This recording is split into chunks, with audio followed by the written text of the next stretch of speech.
amount of bad debt using the allowance method. This is the estimate here. So Spring Garden Flowers had the following balances at December 31, 2025. These are the balances here. And the aging of accounts receivable yields the following data. So then it says journalize Spring Garden Flowers entry to record bad debt expense for 2025 using the aging of receivables method. All right, so to do that, we need to calculate this right here, the aging of accounts receivable.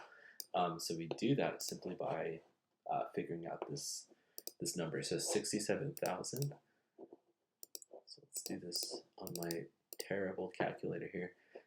Times 0.04 equals, yeah, see what I mean? This is a terrible calculator. 67, 1, 2, 3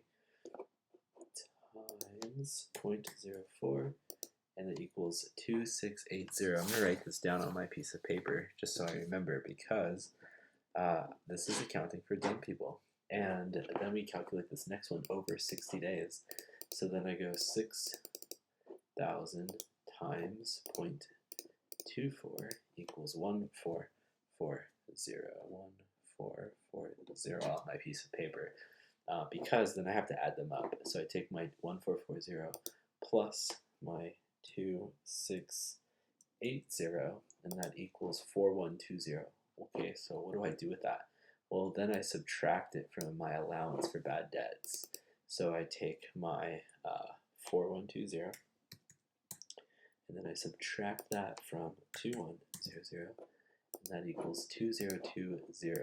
Let's see if this is correct. 2020, and this is my journalizing Spring Garden Flowers entry to record the bad debt expense.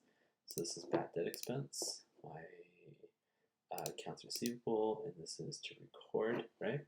Record bad debt expense, record bad debt expense. Let's see if this is correct. It's not. One or more of the accounts you've selected are incorrect, or you have not listed the debt accounts first. Well, it looks like I have my debt account first. Maybe it's not accounts receivable. Maybe this is going to be the allowance for bad debt. Let's see. Oh, that's right. Okay, so why is it this way?